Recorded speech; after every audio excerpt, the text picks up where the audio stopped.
అందరికీ నమస్కారం. దాదాపు 11 సంవత్సరాల తర్వాత ఫస్ట్ టైం సినిమా మీడియాతో ఇంటరాక్ట్ అవుతున్నాను. చాలా సంతోషంగా ఉంది.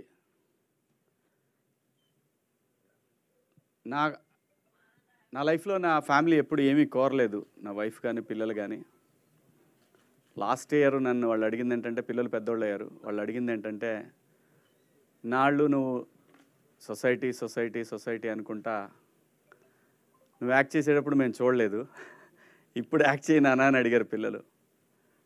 సరే, దానికి సరైన సమయం సందర్భం వస్తుంది, వచ్చినప్పుడు మనం అడగక్కర్లేదు. సినిమా ఎప్పుడు కూడా అండి, నువ్వు సప్త సముద్రాల్లో ఉన్న లాక్కొస్తుంది. సినిమాకున్న గొప్ప విషయం అది. అలా ఏదో ఒక రోజు వస్తుందని నాకు తెలుసు. ఎప్పుడొకప్పుడు నేను ఖచ్చితంగా మళ్ళీ కనెక్ట్ అవ్వాల్సిందని తెలుసు నాకు.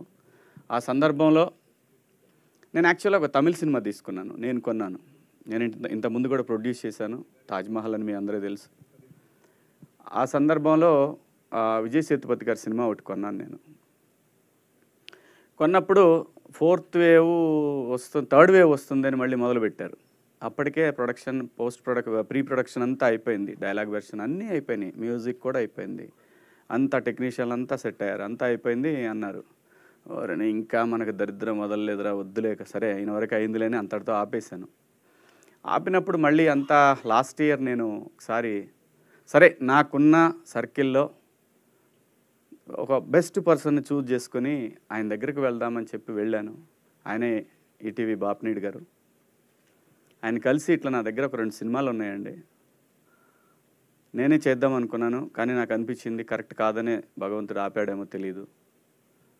ఈ సినిమాలు మీరు చూసి మీరు చేస్తాను అన్నా సరే, లేదంటే మీరు తీసుకున్నా సరే, నాకు ఇది డెడ్ ఇన్వెస్ట్మెంట్ అని చెప్పి ఫ్రాంక్గా చెప్పాను ఆయనకి. ఆయన అంతా విన్నారు. సరే మా టీంకి ఇస్తాను, చూస్తా అన్నారు. అన్న తర్వాత చాలాసేపు చాలా ఆప్యాయంగా మాట్లాడారు. మాట్లాడిన తర్వాత నేను ఒక మాట చెప్తా, శివాజీ చేస్తావా అన్నాడు. చెప్పండి సార్, నువ్వు యాక్ట్ చేయవయ్యా అని అన్నారు.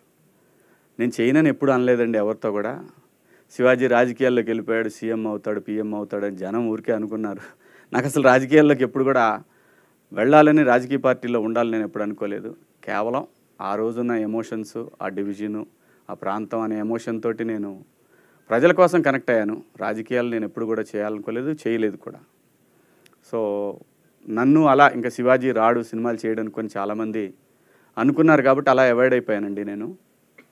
మీరు ఇస్తే చేస్తా సార్ అన్న, మీరు చెప్పండి ఏదన్నా ఉంటే చేస్తానన్నాను. ఒక 1.5 month 2 months తర్వాత ఒకరోజు ఈటీవీ నుంచి కాల్ వచ్చింది.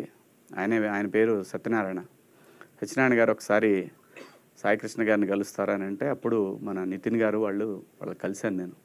కలిసినప్పుడు వాళ్ళు ఇట్లా ఒక కథ ఉంది వినండి మీరు అని చెప్పి నాకు ఆ రోజు కథ వినిపించారు. అదే 90s #90s middle class biopic. చాలా బ్యూటిఫుల్ స్క్రిప్ట్ అండి. వెంటనే నేను విన్న తర్వాత జస్ట్ 10 minutes తర్వాత చెప్పాను. చెప్పిన తర్వాత ఓకే అండి చేద్దామని చెప్పాను. అదే ఇంకా ప్రొడక్షన్ అంటే సెట్స్ మీదకి వెళ్తుంది అన్నప్పుడు నాకు బిగ్ బాస్ ఆపర్చునిటీ వచ్చింది. కానీ యాక్చువల్గా ముందు ఇదే నేను యాక్ట్ చేయటం ఫస్ట్ ఇదే. కాకపోతే మళ్ళీ రీఎంట్రీ స్క్రీన్ మీద మాత్రం బిగ్ బాస్లో కనిపించాను అందరికీ. సో బిగ్ బాస్ వచ్చింది. తర్వాత వీళ్ళకి కూడా చెప్పాను, ఇట్లా బిగ్ బాస్ వచ్చిందండి, మరి నాకు పలానా రోజు అడుగుతున్నారు, మీరు ఆలోపు ఫినిష్ చేయమంటే చేశారు. 90s షూటింగ్ స్టార్ట్ అయింది. నా వల్లనే తొందరగా స్టార్ట్ చేశారు, నా కోసమే స్టార్ట్ చేశారు తొందరగా. అందరూ అనుకున్నట్టు, చాలామంది అనుకున్నట్టు ఈ క్రేజు అది ఇది ఏమంటే నేను ఎప్పుడు ఇలాగే ఉన్నానండి. నేను వచ్చిన రోజు నుంచి నా లైన్ నేను ఎప్పుడు దాటలేదు. ప్రతి ఒక్కళ్ళు అర్థం చేసుకోవాల్సింది ఏంటంటే, మనకంటూ ఒక టైం రావాలి, వచ్చినప్పుడే జనానికి మనం కనెక్ట్ అవుతాం. కొన్ని సందర్భాల్లో ఎందుకో మనకు తెలియని వాళ్ళు కూడా మన గురించి చాలా బాగా తెలిసినట్టు, మన పక్కింట్లో ఉండి చూసినట్టు మాట్లాడుకుంటుంటారు. ఇలాంటి సందర్భం చాలామంది మనుషులకు వస్తుంది, నాకే కాదు, ఇండస్ట్రీలో ఉన్న చాలామంది ఆర్టిస్టులకు వస్తాయి, చాలామంది టెక్నీషియన్లకు వస్తాయి, చాలామంది జర్నలిస్టులకు వస్తుంది, అందరికీ వస్తుంది. లైఫ్లో ప్రతి వాడికి ఎంత ఎంట్రీ దొరికినా కానీ ఎక్కడో ఒక బ్రేక్ రాలేదనే ఫీలింగు అందరికీ ఉన్నట్టు నాకు ఉంది. ఆ సందర్భంలోనే బిగ్ బాస్ అనే ఒక ఆపర్చునిటీ వచ్చింది. సో దాంట్లో నా క్యారెక్టర్ చూశారు అందరూ. నేను రియల్ లైఫ్లో కూడా ఇలాగే ఉంటాను. నాకు వచ్చింది నేను ఎప్పుడు నా చుట్టూ ఉన్న వాళ్ళకే పంచాను. ఆ విషయంలో నన్ను బాగా దగ్గర తెలిసిన మీడియా మిత్రులందరికీ తెలుసు. నాకు ఎంతోమంది అవకాశాలు ఇస్తే నేను నా చుట్టూ ఉన్న వాళ్ళకి చాలామందికి అవకాశాలు ఇచ్చాను. అందుకే నేను ఆ ఫ్లోలో అన్నాను, నాకు అది ఇష్టం, బతికించు నీ చుట్టూ ఉన్నవాళ్ళు. ఎందుకంటే బతకడమే కష్టమైపోయిన ఫ్యామిలీ నుంచి వచ్చిన మనిషిని కాబట్టి, బతుకు వీళ్ళకి తెలుసు కాబట్టి, ఈరోజు కూడా నేను నమ్మేది ఒకటే, నీకు ఉపయోగపడినా పడపోయినా నీ చుట్టూ ఉన్న వాళ్ళకి ఎవరికైనా ఉపయోగపడిద్దా? పిల్లలకు కూడా అదే చెప్తాను నేను. అన్న అది మనకు దూరంగా ఉన్నా సరే వాడికి ఉపయోగపడిద్దా, చేసేద్దాం, మనకి తర్వాత వేరేవాడు చేస్తాడు మనకి హెల్ప్. ఆ పద్ధతిలో ఉన్నాను కాబట్టి దేవుడు ఈ రోజున అదే నేను అంటాను, నమ్మి నిజాయితీగా ఉంటే ఎప్పటికీ సక్సెస్ ఏదో ఒక రోజు, ఆఖరికి నువ్వు 80 సంవత్సరాల వయసులో ఉన్నా కూడా నీ దగ్గరికి వస్తుంది. అది ఈ భూమి మీద నువ్వు బతుకున్నప్పుడు ఆ సక్సెస్ నువ్వు చూస్తావు. ఇది బెస్ట్ ఎగ్జాంపుల్స్ చాలా ఉన్నాయి. మీ కళ్ళ ముందు శివన్న ఉన్నాడు 50 సంవత్సరాల తర్వాత. అబ్బా అందరూ శివన్న శివన్న శివన్న అని చెప్పి మీరు అంటూ ఉంటే అనిపించింది, ఓకే నేను ఇన్ని సంవత్సరాల నా ఘోషని భగవంతుడు విన్నాడా? వినిన తర్వాత నిజంగా చెప్తున్నాను, హౌస్ నుంచి వచ్చినాక ఇంతకుముందు సిరీస్లు చేసిన వాళ్ళు చాలామంది, ఎవరికి కూడా మనం అంత గొప్పగా బ్రేకులు చూసిందేం లేదు. కానీ నాది డిఫరెంట్ కేసు. నేను ఆల్రెడీ సినిమాలు చేస్తున్నాను కాబట్టి నేను వచ్చిన రోజు నుంచి స్క్రిప్ట్లు వింటానే ఉన్నాను. అలా అని చెప్పి మనతో పెద్ద పెద్ద సినిమాలు ప్లాన్ చేస్తున్నారని నేనేం చెప్పను. కొంతమంది మంచి క్యారెక్టర్లు చెప్తున్నారు, కొంతమంది హీరోగా ఒక సినిమాలు తీసుకొస్తూ ఉన్నారు. అవన్నీ పక్కన పెట్టేస్తే 90s దగ్గరికి వస్తే, 90s అనేది ఒక ఎక్స్ట్రాడినరీ వెబ్ సిరీస్ అండి. ఈటీవీకి ఎంతైతే క్రెడిబిలిటీ ఉందో ఆ క్రెడిబిలిటీని ఇంకొక నెక్స్ట్ లెవెల్కి తీసుకువెళ్ళే ఒక వెబ్ సిరీస్ ఇది, అందులో ఎటువంటి సందేహం లేదు. దానికి డైరెక్టరు మా ఆదిత్య చాలా నాకు ఒక అంటే మిస్ అమ్మ తీసినప్పుడు నీలకంఠ గారు ఎలా కనపడ్డాడు, ఆ స్టోరీ చెప్పేటప్పుడు నాకు అలా కనిపించాడు తను. అన్డౌటెడ్లీ నేనే దీంట్లో ఎగ్జాగరేషన్ ఏమిలో చేసినందువల్ల అతనే నాకు నెక్స్ట్ పిక్చర్ ఇయ్యడు. అతనికి ఉంటే ఇస్తాడో లేదో నాకు తెలియదు, అది వేరే విషయం. చాలా బ్రహ్మాండంగా నెరేట్ చేశాడు, ఎవ్రీథింగ్ డీటెయిల్డ్గా చాలా బాగా చేశాడు. డెఫినెట్గా అనుకున్నాను ఈటీవీ దీనికి ఎంత సపోర్ట్ చేస్తుందో ఏమో అనే విషయం కూడా నేనేం ఆలోచించలేదు. ఎందుకంటే వాళ్ళకి తెలిసి ఈటీవీ ఏదైనా చేస్తే ఒకసారి వన్స్ ఫిక్స్ అయితే ఫిక్స్, ఇంకా దాని గురించి డిస్కషన్ ఉండదు, ఎవరి ఇన్వాల్వ్మెంట్ ఉండదు. అందులో అంతా యంగ్ బ్యాచ్ ఉంది ఇక్కడ. అంటే మీరు నమ్మరు, అంతా 25 years 26, 27 years వాళ్ళే ఉన్నారు. సాయికృష్ణ గారు చూస్తానికి అలా కనపడతాడు కానీ చాలా చిన్నోడు. నా 50వ సినిమా రిలీజ్ అయినప్పుడు పుట్టాడు అతను, నిజం చెప్తున్నాను నేను. సో చాలా యంగ్ వీళ్ళందరూ కూడా. కాస్త బిర్యానీలు ఇవన్నీ పట్టడం వల్ల కొంచెం అలా ఉన్నారు, కానీ న్యాయంగా అయితే అలా కాదు. ఆయన కూడా చాలా చిన్నాడు. అందరూ నితిన్ గారు, ఆయనకి ఇంకా పెళ్లి కాలేదు, వాళ్ళ ఎంగేజ్మెంట్. ఏం చెప్తాం వీళ్ళందరికీ. ఇది అక్కడ మహాలక్ష్మి ఉంది, మరి ఏమైందో తెలియదు ఇంకా నాకు. మహాలక్ష్మి కానీ ఆ పక్కన కానీ అందరూ యంగ్. ఎప్పుడు కూడా వాడు గుర్తుపెట్టుకోండి, ఎవరైనా సరే ఇలాంటి యంగ్ బ్యాచ్తో ట్రావెల్ అవ్వండి. యంగ్ బ్యాచ్, నేను 25, 30లో ఉన్నప్పుడే నాకు ఒక కెరీర్ ఏర్పడింది. వీళ్ళతో పాటు కనుక ట్రావెల్ అవ్వగలిగితే చిన్న చిన్న దరిద్రాలు ఏమైనా ఉన్నా మనకి నెట్టుకొని వెళ్ళిపోతుంది అది. సో యంగ్ బ్లడ్, నిజంగా చెప్తున్నా, యంగ్ డైరెక్టర్స్ ఇప్పుడు ఎందుకు ఇంత ఇండస్ట్రీ ఇంత ఫ్లరిష్ అవుతుందంటే అదే కారణం. వాళ్ళకుండే తపన, వాళ్ళు చేయాలని ప్రతి దానికి దేనికి కూడా అసలు పోయి అక్కడే పడుకుంటారు, అక్కడే కూర్చుంటారు, ఎక్కడెక్కడ కూర్చుంటారు. వాళ్ళని చూసి మనం కూడా ఏడు అనుకుంటారని మనం కూడా వాళ్ళకంటే ఇంకో కొంచెం మన కిందే కూర్చొని మీరు కూర్చుంటారా అని చెప్పి అంత మంచి కొన్ని అలవాట్లు అట్లా అవుతూ ఉంటాయి చూసినప్పుడు. అంత బాగా ఈ సిరీస్ని. అలాగే మా ప్రొడ్యూసర్ నవీన్ మేడారం ఒక గొప్ప టెక్నీషియన్ అండి, అన్డౌటెడ్లీ. ఆయన రీసెంట్గా ఒక స్క్రిప్ట్ చెప్పారు నాకు. మామూలుగా అంటే ఫ్రెండ్లీగా ఉంటాడు నాతోటి, సినిమాల గురించి ఒక స్క్రిప్ట్ చెప్పాడండి. నేను చెప్తున్నా, రాసి పెట్టుకోండి వాళ్ళ.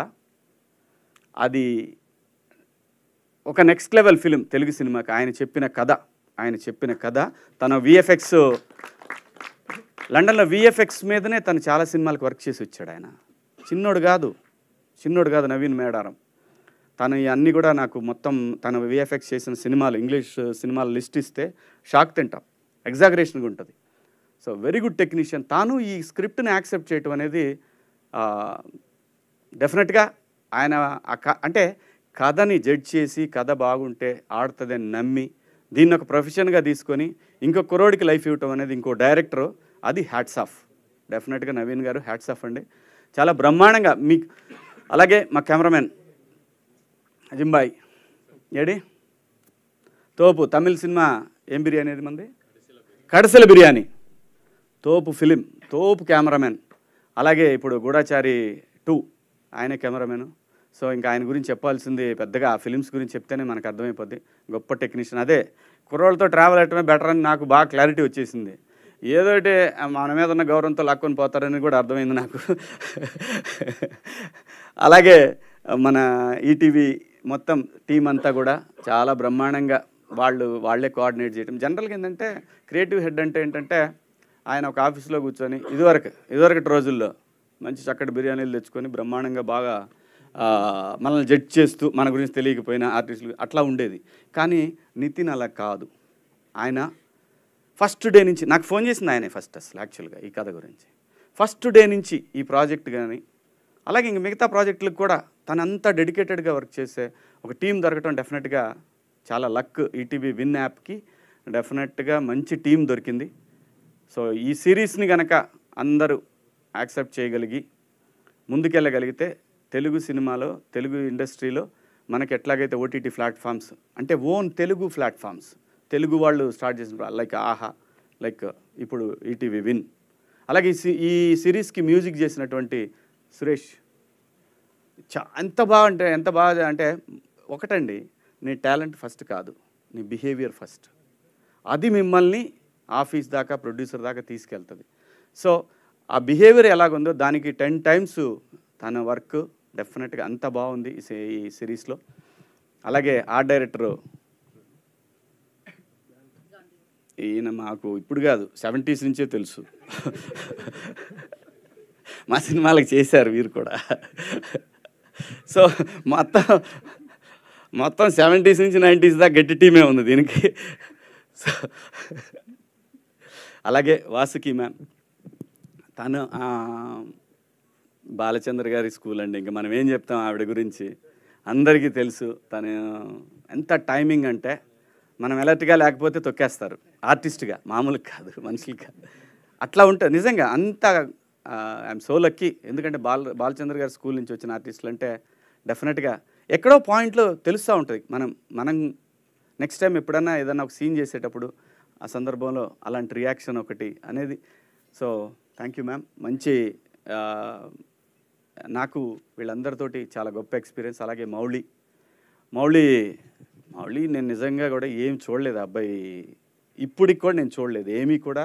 తను చాలా పెద్ద యూట్యూబర్ అని విన్నాను నేనేమీ చూడలేదు, కానీ మంచి ఆర్టిస్ట్ అవుతాడు ఈ అబ్బాయి కూడా. అంత బ్రహ్మాండంగా చేశాడు. అలాగే ఇంకా ఈ సినిమాకి హీరో, ఈ సిరీస్కి హీరో రోహన్. రాసుకోండి, నేను చెప్తున్నా ఈ రోజున వాడే హీరో. శేఖర్ ఫ్యామిలీ అయినా కూడా ఆ ఫ్యామిలీలో ప్రతి కుటుంబంలో ఒకడు ఉంటాడండి చిన్నోడు, దొంగనా సన్ను. నా ఇంట్లో మా మరికిగా ఇట్లా దొంగనా సన్ను. నాకు కథ చెప్పినప్పుడు నేను నిజంగా ఆ క్యారెక్టర్కి కనెక్ట్ అయ్యా. ఇక నా కథ ఇది పక్కన పడేయండి. అది ఆయన మీరు లావ్ అవ్వాలి సార్, పెరగాలి సార్ అని ఏముంది, ప్యారడైజ్ బిర్యానీ తింటే 4 రోజులు లావచ్చు, దానికే ఉంది, పెద్ద మ్యాటర్ కాదు అది. ఆడి క్యారెక్టర్కి నేను ఫిదా అయిపోయా, నిజంగా చెప్తున్నా. అంత మంచి క్యారెక్టరు ఆడు ఎంత గొప్పగా చేశాడండి. వాడి మీద నాకు అపారమైన గౌరవం, ప్రేమ ఏర్పడిపోయినాయి వాడి మీద. అసలు వీళ్ళందరిని అడిగాను నేను, వాడు వస్తున్నాడా దీనికి రావట్లేదా అని. మంచి ఆర్టిస్ట్ అవుతాడు ఈ అబ్బాయి కూడా. అదే చదువుకోరా ముందు, తర్వాత ఇవన్నీ చదువు చాలా ఇంపార్టెంట్. నేను చెప్తున్నా ఆర్టిస్టులు ఎవరికైనా సరే, చైల్డ్ ఆర్టిస్టులైనా లైక్ మోక్ష లాంటి ఆర్టిస్టులైనా చదువు చాలా ఇంపార్టెంట్, రాసుకోండి.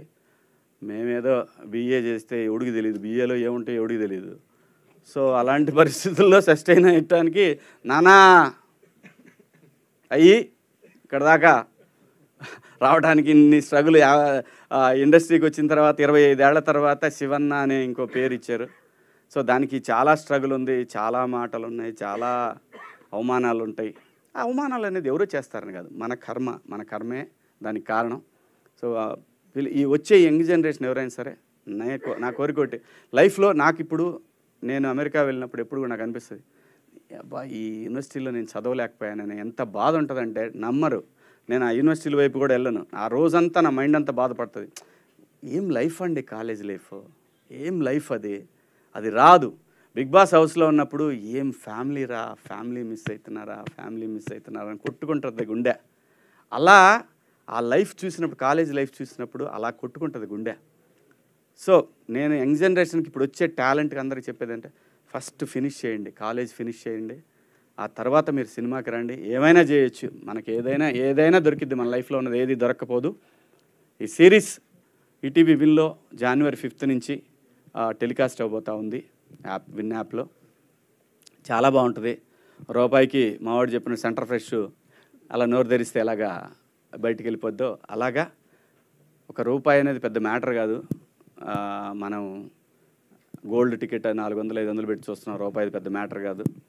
కానీ ఈటీవీ అనేది ఒక క్రెడిబుల్ సంస్థ. వాళ్ళ నుంచి వచ్చే ఈ యాప్ డెఫినెట్గా తెలుగు వాళ్ళందరూ కూడా డౌన్లోడ్ చేసుకుంటారు నాకు తెలుసు. అలాగే బయట ఉన్న తెలుగు వాళ్ళకి కూడా నేను చాలామంది చూశాను. ఈటీవీ విన్ యాప్ నాకు ఇక్కడికంటే బయట దేశాల్లో చాలామంది డౌన్లోడ్ చేసుకున్నారు. అది విచ్ ఇస్ గ్రేట్. ఎందుకంటే బ్రాండ్ వాల్యూ అది. సో ఆ వాల్యూకి తగ్గట్టు ఈ సిరీస్ కూడా ఇంకో లెవెల్కి లేపే విధంగానే ఉంటుంది. అలాగే ఈ వెబ్ సిరీస్కి పనిచేసిన ప్రతి టెక్నీషియన్కి, అలాగే ప్రతి ఆర్టిస్ట్కి, అందరికీ కూడా పేరు పేరున థ్యాంక్స్. అలాగే మా ఈటీవీ విన్కి పనిచేసినటువంటి క్రియేటివ్ టీమ్కి, అలాగే మార్కెటింగ్ టీమ్కి, అందరికీ, ప్రతి ఒక్కళ్ళకి, మీడియా మిత్రులందరికీ, మీ అందరికి కూడా పేరు పేరున ధన్యవాదాలు. Thank you. మీకు అవకాశం ఉంటే ప్రమోట్ చేయండి దీన్ని కూడా. వాళ్ళు మళ్ళీ స్ట్రైకులు కొట్టకుండా నేను చూసుకుంటా, మీరైతే ప్రమోట్ చేయండి ఈ సిరీస్ వరకు. అదో హింస ఉంది వీళ్ళతోటి. ఈ కంపెనీలో చేరిన తర్వాత నాకు తెలియదండి, నా డ్యూటీ కొట్టడమే అంటాడు. వాళ్ళు చెప్పినా ఏండవు, కానీ ఈసారి గట్టిగా చెబుతారు. మీరు ప్రమోట్ చేయండి. మంచి సిరీస్, చాలా బాగుంటుంది. మీరు చేస్తే నెక్స్ట్ సిరీస్లో నన్ను చేస్తావా అని అడిగాడు. నేను ఫాదర్ ఇచ్చి నా లవ్ స్టోరీ దాంట్లో చేస్తానని చెప్పాను. మేబీ తీస్తాడేమో తెలీదు, అతనికి ఉంటే చేస్తాడు ఖచ్చితంగా. Thank you so much. Thank you Shivaji గారు, థ్యాంక్ యూ సో మచ్.